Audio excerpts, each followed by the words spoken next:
Assalamualaikum warahmatullahi wabarakatuh. Perkenalkan, nama saya Sarvina Salsabila dengan NIM P206370214041. Saya dari kelas 1B jurusan RMIK. Di sini saya akan memenuhi salah satu mata kuliah komputer dasar dengan dosen pengampu Bapak Fadil. Di sini saya akan menerangkan atau memaparkan tentang materi tentang penerapan komputer di bidang kesehatan. Nah, di sini saya akan menjelaskan terlebih dahulu apa itu perkembangan teknologi informasi. Nah, perkembangan teknologi informasi yang begitu pesat telah berkembang ke berbagai sektor, termasuk sekarang yaitu kesehatan. Salah satunya di bidang penerapan komputer. Perlu dicatat bahwa setiap data pasien dalam rekam medis seperti resep obat, jenis alergi, riwayat kesehatan, dan sebagainya, semuanya yang diupload di komputer itu dilindungi dengan menggunakan password, seperti juga diisyaratkan dalam layanan Google lainnya, sehingga data-data akan terjamin aman.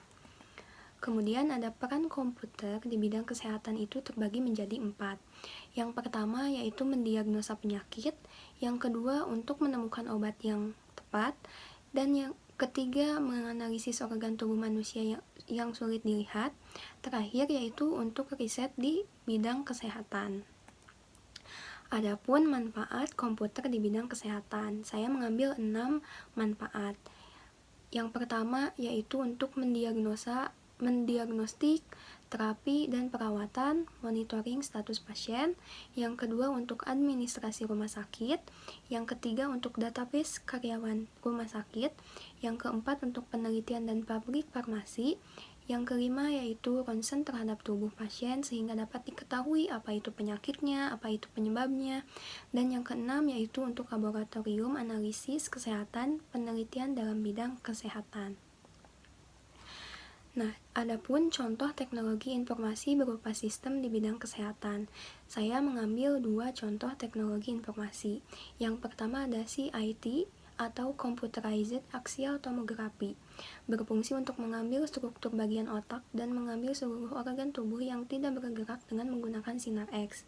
Ada juga DSR atau Dynamic Spatial Reconstructor yang berfungsi untuk melihat gambar dari berbagai sudut organ tubuh.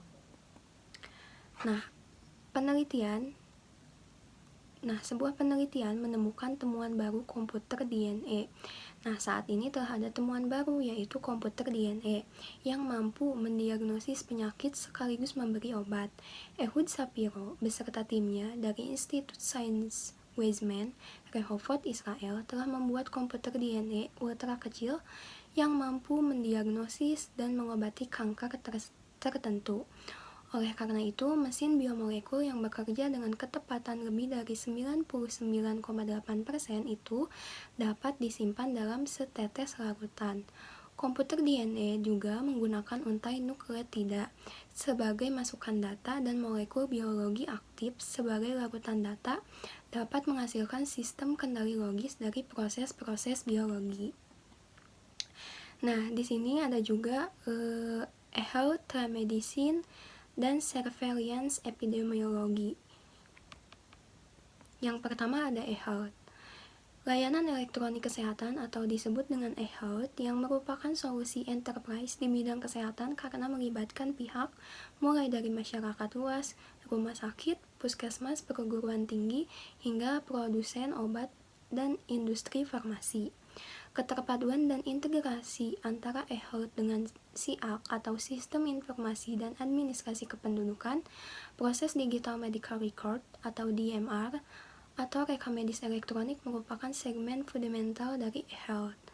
Untuk mengembangkan aplikasi e-health, pentingnya memperhatikan standar DICOM atau Digital Imaging and Communication in Medicine.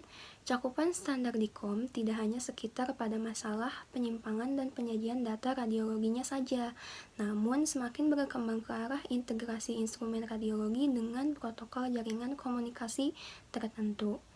Pengembangan e-health ini akan memberikan penghematan dari mulai sisi biaya dokumen dan administrasi layanan dan memberikan keuntungan pemberian keputusan layanan kesehatan yang terkait kepada pasien dengan data lebih cepat. Kemudian ada data kesehatan tidak hanya berupa teks. Nah, oleh karena itu, bisa juga merupakan data gambar, suara, dan multimedia lainnya. Oleh karena itu, sangat diperlukan komputer yang memiliki kemampuan proses yang sangat tinggi atau lebih canggih untuk dapat mengolah data yang ada menjadi informasi yang berharga bagi suatu keputusan layanan kesehatan penerapan kesehatan. Penerapan e-health juga akan memberikan keuntungan dari penghematan biaya-biaya seperti biaya administrasi, biaya obat-obatan, diagnostik penyakit, terapi, perawatan, dan penelitian. Nah, terus juga ada telemedicine. Telemedicine bisa diartikan sebagai akses cepat untuk memberikan keahlian medis secara jarak jauh, sehingga tidak tergantung di mana posisi pasien itu berada.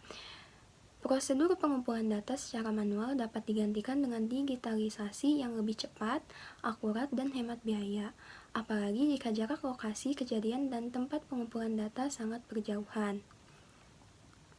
Yang terakhir ada surveillance epidemiologis. Surveillance epidemiologis merupakan kumpulan data penyakit yang diobservasi untuk mengetahui tren dan mendeteksi perubahan penyakit tertentu secara dini. Pola dan distribusi penyakit juga mudah diamati berdasarkan area geografis, usia, komunitas, dan sebagainya.